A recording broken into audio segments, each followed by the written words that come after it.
عصر حاضر میں بہت زیادہ جو مسئلہ ہے وہ دل کے سکون کا ہے، ذہنی سکون کا ہے۔ ماہرین نفسیات کے مطابق ہمارے معاشرے میں ہر تیسرا بندہ ذہنی بیماریوں کا شکار ہے۔ سب سے زیادہ جو دوائیں بن رہی ہیں، میڈیسنز بن رہی ہیں، وہ دل کے سکون کے لیے، ذہن کے سکون کے لیے ہیں۔ لیکن سارے ڈاکٹرز اس میں ناکام ہیں، ساری انسانیت اس میں ناکام ہے۔ میڈیسنز لینے کے باوجود خودکشیوں کا رجحان بہت زیادہ ہے۔ دل کا سکون اور ذہنی سکون کی نام کی کوئی چیز موجود نہیں ہے۔ میں بہت زیادہ غور و خوض کرتا ہوں، لوگوں میں مال بھی ہے، دولت بھی ہے، اولاد بھی ہے، سب کچھ ہے، لیکن پھر بھی وہ بے چین ہے۔ آخر وجہ کیا ہے؟ تو آج میں قرآن مجید کی روشنی میں کچھ ایک وجوہات بیان کرنے کی کوشش کروں گا۔ نبی کریم صلی اللہ علیہ وسلم نے کہ دین میں قرآن مجید جو آپ صلی اللہ علیہ وسلم نے ہمیں سکھلایا، اس کی روشنی میں ہمیں کچھ چیزیں ملتی ہیں جن کے اوپر اگر ہم غور و فکر کر لیں تو ہمارا یہ مسئلہ حل ہو سکتا ہے۔ اس بات کو سمجھنے سے پہلے ایک بات سمجھنا ٹیکنیکلی طور پہ بہت ضروری ہے کہ انسان جو ہے بیسیکلی یہ روح اور جسم کا مرکب ہے۔ بعض لوگ روح کو نہیں مانتے، اسی وجہ سے وہ ٹھوکریں کھاتے ہیں۔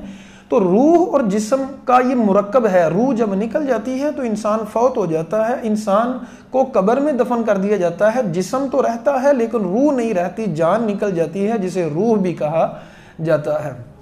اب اللہ تعالیٰ نے انسان کے جسم کو مٹی سے پیدا کیا اور اس کی ساری ضروریات مٹی ہی سے پیدا کی۔ جتنی بھی ضروریات تھیں اس کی ساری مٹی سے پیدا کی، جسم کی جتنی ضروریات ہیں۔ لیکن روح کی غذا جو تھی، روح اللہ نے اپنی طرف سے نازل کی اور اللہ ہی کے پاس واپس چلی جاتی ہے۔ جب روح فرشتے نکال کے لے کے جاتے ہیں تو روح کی غذا اللہ نے قرآن کی صورت میں نازل کی۔ جب تک لوگ انسان اپنی روح کی غذا قرآن سے پوری نہیں کریں گے، اس وقت تک دل کو شفا نہیں مل سکتی۔ دل کی بیماریاں جو روحانی بیماریاں ہیں، جو ذہنی سکون ہے، وہ کبھی بھی نہیں مل سکتا، چاہے انسان جتنی مرضی ترقی کر لے، چاہے حالات جیسے بھی ہو جائیں۔ یہ پکی بات ہے۔ اس کو ثابت کرنے کے لیے میں کچھ ایک آیات کا سہارا لیتا ہوں۔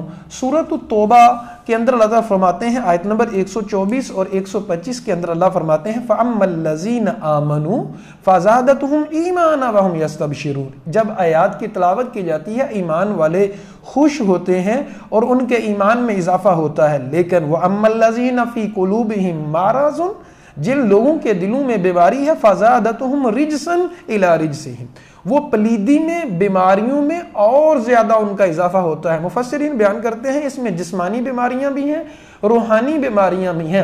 اگر قرآن سے روشنی لیں گے تو دل کا سکون ملے گا، روح کا چین ملے گا، لیکن اگر قرآن سے روشنی نہیں لیں گے تو بیماریاں ہی بیماریاں ہیں، چاہے وہ جسمانی ہو چاہے وہ روحانی ہو۔ اسی طرح اللہ تعالیٰ نے سورۃ الاسراء، جس کو بنی اسرائیل سورہ بھی کہتے ہیں، سورہ کے دو نام ہیں، 82 نمبر آیت میں اللہ فرماتے ہیں وَنُنَزِّلُ مِنَ الْقُرْآنِ مَا هُوَ شِفَاءٌ وَرَحْمَةٌ لِّلْمُؤْمِنِينَ، ہم نے قرآن کو نازل کیا ہے جس میں شفا ہے اور رحمت ہے مومنین کے لیے۔ اور آگے فرمایا وَلَا يَزِيدُ الظَّالِمِينَ إِلَّا خَسَارًا، لیکن ظالم لوگ خسارے میں بڑھتے ہیں۔ ان کو قرآن نازل ہونے کا بھی کوئی فائدہ نہیں ہے، کیونکہ وہ غور ہی نہیں کرتے، اس کا ترجمہ ہی نہیں آتا، سمجھتے ہی نہیں ہیں، تدبر ہی نہیں کرتے۔ قرآن مجید میں جب تدبر نہیں کرتے تو ان کو پھر ذہنی سکون بھی نہیں ملتا، دل کا سکون بھی نہیں ملتا۔ تو اسی طرح سورہ یونس کے اندر اللہ تعالیٰ فرماتے ہیں یا ایھا الناس، سورہ یونس کی آیت نمبر 57 میں اللہ فرماتے ہیں یا ایھا الناس قد جاءکم موعظۃ من ربکم، لوگو تمہارے پاس رب کی طرف سے نصیحت آ گئی ہے، اور یہ صرف نصیحت نہیں ہے، وشفاء لما فی الصدور، جو سینے میں دل ہے اس کے لیے یہ شفا ہے، وہدن اور ہدایت ہے، ورحمۃ للمومنین اور مومنین کے لیے اس میں بہت بڑی رحمت ہے۔ ان آیات سے پتہ چلا اگر ہمیں دل کا سکون چاہیے، ذہنی سکون چاہیے، روح کی غذا چاہیے تو وہ قرآن کو سمجھنے میں ہے، قرآن مجید کے اوپر تدبر کرنے میں ہے۔ اب ہم آتے ہیں، دیکھتے ہیں کہ قرآن مجید کے نزول کا مقصد کیا تھا۔ تو اللہ تعالیٰ سورۃ البقرہ کے آغاز میں فرماتے ہیں ہدن للمتقین، یہ متقین کی ہدایت دینے کے لیے. دیکھیں کسی بھی چیز کو جب سمجھیں گے تو پھر ہی ہدایت ملے گی، جب تک آپ سمجھیں گے نہیں تو ہدایت کیسے ملے گی؟ تو اللہ تعالیٰ سورۃ النساء میں فرماتے ہیں آیت نمبر 82 افلا یتدبرون القرآن، کیا یہ قرآن میں غور و فکر نہیں کرتے؟ یعنی یہاں حکم دیا جا رہا ہے تدبر کرنے کا. قرآن مجید میں دوسری جگہ پہ اللہ فرماتے ہیں افلا یتدبرون القرآن ام علی قلوب اقفالها، کیا یہ لوگ قرآن مجید میں غور نہیں کرتے یا انہوں نے دلوں پہ تالے لگائے ہوئے ہیں؟ معزز سامعین، آج ہم مسلمان ہیں لیکن قرآن سے دور ہیں، قرآن سمجھنے کی طرف سے دور ہیں. دنیاوی ڈگریز تو ہم دینا چاہتے ہیں اور دے بھی رہے ہیں، لیکن افسوس کا مقام یہ ہے ہم دور ہیں تو قرآن سے دور ہیں، دین سے دور ہیں. تو اللہ تعالیٰ نے قرآن مجید نازل کیا تدبر کے لیے، غور و فکر کے لیے. اللہ اکبر. سورۃ الاسراء کی آیت نمبر 9 میں اللہ فرماتے ہیں ان ھذا القرآن یہدی للتی ہی اقوم، یہ سیدھے راستے کی طرف رہنمائی کرتا ہے. ویبشر المؤمنین، اور مومنین کو خوشخبری دیتا ہے. تمام راستے جو ہیں دینی، دنیاوی، مالی، اس میں قرآن بہترین رہنمائی کرتا ہے. سورۃ الفرقان کی آیت نمبر 30 میں اللہ تعالیٰ فرماتے ہیں کہ محمد کریم صلی اللہ علیہ وسلم قیامت والے دن اپنے اللہ سے شکایت کریں گے کہ میری قوم نے قرآن کو چھوڑ دیا تھا. وقال الرسول یا رب ان قوم اتخذوا هذا القرآن مہجورا، اور رسول کہے گا، نبی کریم صلی اللہ علیہ وسلم کہیں گے اے اللہ میری قوم نے قرآن کو چھوڑ دیا تھا. یہ مفسرین نے بعض کہتے ہیں کہ اس سے مراد دنیا میں ہی ہے، لیکن زیادہ تر مفسرین کہتے ہیں کہ یہاں ماضی مستقبل کے معنی میں ہے کہ قیامت والے دن نبی کریم صلی اللہ علیہ وسلم کہیں گے کہ میری قوم نے قرآن چھوڑ دیا. اب میری قوم سے مراد ایک تو سارے کافر ہیں اور دوسرے تمام وہ مسلمان جو قرآن کے معنی کے اوپر غور نہیں کرتے، قرآن کے تدبر نہیں کرتے. تفسیر ابن کثیر میں اور تفسیر القرآن الکریم میں اور بھی کئی ایک تفاسیر میں مفسرین نے بڑی ہی ڈیٹیلز کے ساتھ بیان کیا ہے کہ اس سے مراد وہ لوگ ہیں جو قرآن مجید کو سمجھتے نہیں ہیں، قرآن مجید کے اوپر غور و فکر نہیں کرتے. تو معزز سامعین، ان حالات کے اندر الحمدللہ ہم نے پیغام قرآن فاؤنڈیشن فہم قرآن کی ایک تحریک برپا کی ہے. اس میں ہم ایک سال کے آن لائن کورسز بھی کروا رہے ہیں، ایک سال کے اور 1 مہینے کے کورسز کروا رہے ہیں. صرف 1 مہینے میں قرآن مجید کے معانی کے اوپر غور و فکر کیا جا سکتا ہے. بیسیکلی قرآن مجید کو سمجھنے کی یہ پہلی سیڑھی ہے جو آپ سر کر سکتے ہیں. اب ہم آتے ہیں کہ صرف 1 مہینے میں کیا واقعی قرآن مجید کو اتنی جلدی سمجھا جا سکتا ہے؟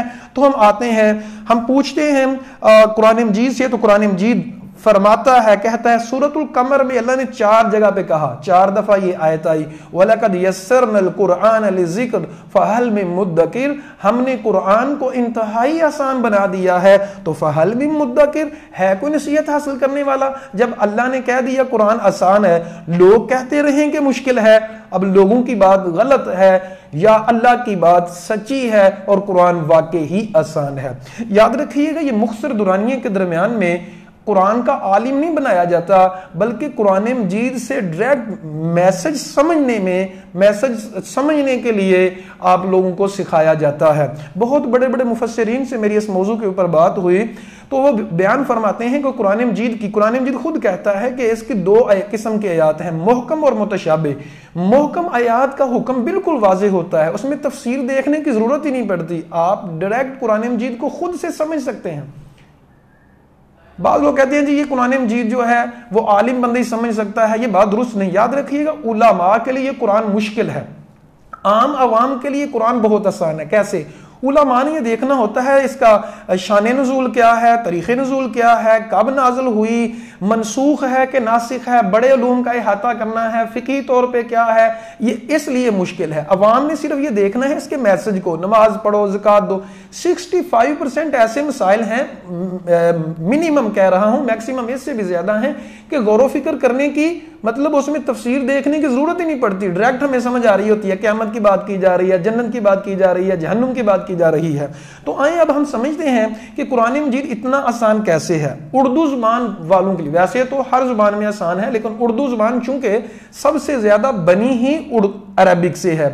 اردو زبان کے اندر بعض صورتوں میں، یہ میری اپنی بھی ریسرچ ہے، اس کے اوپر بہت بڑے بڑے اسکالرز اور ڈاکٹرز نے ریسرچ کی ہے، کتابیں اس کے اوپر موجود ہیں. فرماتے ہیں کہ بعض صورتوں میں 85%, بعض اسکالرز کی یہ ریسرچ ہے کہ 85%، بعض کی 75% اور بعض کی 65%. میری ریسرچ یہ ہے کہ بعض صورتیں قرآن مجید کی ایسی ہیں جن میں 85% الفاظ ہیں، بعض صورتوں میں 75% ہیں، بعض صورتوں میں 65% الفاظ ہیں جن کو ہم اردو میں استعمال کرتے ہیں. اب ہوتا یہ ہے یہ 4-5 اصول ہیں، ان کو ذرا سمجھ لیجئے گا. لفظ کے شروع میں الف لام ہے، لیکن وہ الفاظ ہیں جن کو ہم اردو میں استعمال کرتے ہیں تو الف لام کو ختم کر دیں تو وہ اردو بن جاتا ہے. 20 الفاظ ہیں، جیسے الکتاب ہے، الکرسی ہے، الاسلام ہے، الدین ہے، الجنت ہے، الجہنم ہے. دوسرا اصول یہ ہے کہ لفظ کے آخر سے تنوین، 2 زبر 2 زیر 2 پیش کو ختم کر دیا جائے، وہ الفاظ جن کو ہم اردو میں استعمال کرتے ہیں تو وہ اردو بن جاتا ہے، جیسے دینن، جزاءن، قیامتن، جنتن، جہنمن. اوکے، یہ بہت سے الفاظ ہیں، جب ہم کورس کروائیں گے تو ساری سمجھ آ جائے گی. اسی طرح لفظ کے شروع میں کچھ علامتیں ہوتی ہیں، الف تا یا نون جیسے ہے، تو الف جب شروع میں ہوگا ترجمہ میں، تا ہوگا تو، یا ہوگا وہ، نون ہوگا ہم، یہ ڈیٹیل میں سمجھایا جاتا ہے. اسی طرح کا، کی، کما، کم، کننا، یہ 15 الفاظ ہیں. یہ 10 لفظ جو ہیں یہ سب کا ترجمہ تمہارا آپ کا ہوتا ہے، اور قرآن مجید کا کوئی شاید ہی ایک صفحہ ہو جس کے اوپر یہ علامتیں نہ آتی ہوں. تو اس کا ہمارا طریقہ کار یہ ہے کہ واٹس ایپ کے اوپر ہم ریٹن فارم میں بھیج دیا کریں گے، پریکٹس بھیج دیا کریں گے، اور یوٹیوب کے اوپر ہمارا لیکچر آیا کرے گا. جو لوگ اس کورس کو کریں گے ان کا ٹیسٹ بھی ہوگا، مشقیں بھی ہوں گی. صرف 1 مہینے میں وہ لوگ کم از کم آدھے قرآن، کم عالم نہیں بنیں گے، کم از کم آدھے قرآن کے جو الفاظ ہیں ان کو ازبر ہو جائیں گے، یاد ہو جائیں گے، ان کو پتہ چل رہا ہوگا. اور جو زیادہ محنت کریں گے ان کو 85% بھی انشاءاللہ صرف 1 مہینے میں. قرآن کے الفاظ کی بات کر رہا ہوں، تفسیر کی بات نہیں کر رہا. قرآن کے الفاظ ان کو سمجھ آ جائیں گے، ازبر ہو جائیں گے. اس کے اوپر جو پہلے لوگوں نے کورسز کیے ہیں ان کی ڈیٹیل بھی ہم نے اکٹھی کی ہے. الحمدللہ یہ بہت ہی بہترین انداز میں چل رہا ہے اور لوگ اس کے اوپر فیڈ بیک اپنا دے رہے ہیں. اچھا یہ صرف آپ نے دن میں آدھا گھنٹہ نکالنا ہے. آڈیو لیکچر سن لیا، تحریری طور پہ دیکھ لیا، ویڈیو لیکچر دیکھ لیا. آپ 24 گھنٹوں میں کسی بھی وقت آدھا گھنٹہ دے لیں. کوئی لازمی نہیں کہ ایک وقت ہی دینا ہے، کسی بھی وقت وہ ٹائم دے لیں. اور پھر اس کو جو چیز سمجھ نہیں آئی تو واٹس ایپ گروپ کے ذریعے آپ سمجھ سکتے ہیں. آخر میں ٹیسٹ ہوگا، سرٹیفکیٹس بھی اس کے دیے جائیں گے انشاءاللہ. حفاظ کرام کے لیے ہم نے یہ کورس فری رکھا ہے، کیونکہ حافظ لوگ جو ہیں حفظ تو کر لیتے ہیں، ان کو ترجمہ نہیں آتا، تو ان کے لیے ایک رغبت ہے کہ وہ لوگ اس کی طرف آئیں. جو لوگ غریب ہیں، فی نہیں پے کر سکتے، وہ اپلیکیشن دیں گے کہ ہم فی نہیں پے کر سکتے. یہ جو فی ہوگی یہ پیغام قرآن فاؤنڈیشن کے اجتماعی فنڈ میں جائے گی، یہ وہاں استعمال ہوگی، کسی کی ذاتی پاکٹ میں نہیں جائے گی. ایک پورا سسٹم ہے جس میں ہم خانہ بدوش بچوں کی ایجوکیشن کا بندوبست کر رہے ہیں، خواتین کا سیٹ اپ ہے، مردوں کا ہے، آن لائن ہمارا الحمدللہ بہت بڑا کام چل رہا ہے. تو یہ سارے پروجیکٹس کے اوپر وہ رقم خرچ ہوگی جو فی کی مد میں آئے گی. اللہ تعالیٰ سے دعا ہے اللہ تعالیٰ ہمیں قرآن کی تحریک میں حصہ ڈالنے کی توفیق عطا فرمائے. دوبارہ عرض کر رہا ہوں، یہ ہم نے قرآن کی طرف لانے کے لیے، یاد رکھیے گا، سب سے بہترین وہ ہے جو قرآن کو سیکھتا اور سکھاتا ہے. یہ نبی کریم صلی اللہ علیہ وسلم کا فرمان ہے، اور قرآن مجید میں نے بھی یہی کہا ہے. نبی صلی اللہ علیہ وسلم نے فرمایا اہل القرآن اہل اللہ، قرآن والے اللہ والے ہیں. جو قرآن کے اوپر وقت نکالتے ہیں، قرآن کو سیکھتے ہیں. اگر آپ چاہتے ہیں دل کا سکون تو قرآن کو سمجھیں، چاہتے ہیں بچے دنیا اور آخرت میں کامیاب ہوں تو قرآن ان کو سکھائیں، خود بھی سیکھیں اور لوگوں کو اس کی طرف دعوت دیں. یہ بہت اہم مشن ہے قرآن کو سمجھنا. میں یہ سمجھتا ہوں کسی کی جان بچا لینا تو اس سے بھی اہم ہے اس کا ایمان بچا لیا جائے. لوگ نفسا نفسی کا دور ہے، مال کے پیچھے بھاگ رہے ہیں، ڈگریوں کے پیچھے بھاگ رہے ہیں. ضرورت اس امر کی ہے کہ ہم قرآن کے مشن کے ساتھ چلیں، قرآن کے لیے آگے چلیں. یہ ہم 2 نومبر کو شروع کر رہے ہیں. ہر مہینے یہ کورس ہوا کرے گا. ایک سال کا ہمارا چل رہا ہے. جنوری سے ہم دوبارہ 1 سال کا کورس شروع کریں گے انشاءاللہ. وہ بھی آن لائن ہوگا اور ویسے فزیکلی طور پہ بھی ہوگا. تو 20 اکتوبر تک جو لوگ ایڈمیشنز کروا لیں گے تو ان کے ایڈمیشنز ہو جائیں گے، باقی پھر اگلے مہینے ہم کروائیں گے۔ سو جن لوگوں نے شامل ہونا ہے وہ جلد از جلد اپنے درخواستیں بھیج دیں اور ایڈمیشنز لے لیں۔ جزاکم اللہ خیر۔ اللہ سے دعا ہے اللہ تعالی ہماری طرف سے آپ کی طرف سے یہ کاوش قبول فرمائے۔ اقول قولی ھذا استغفر اللہ لی ولکم ولسائر المسلمین۔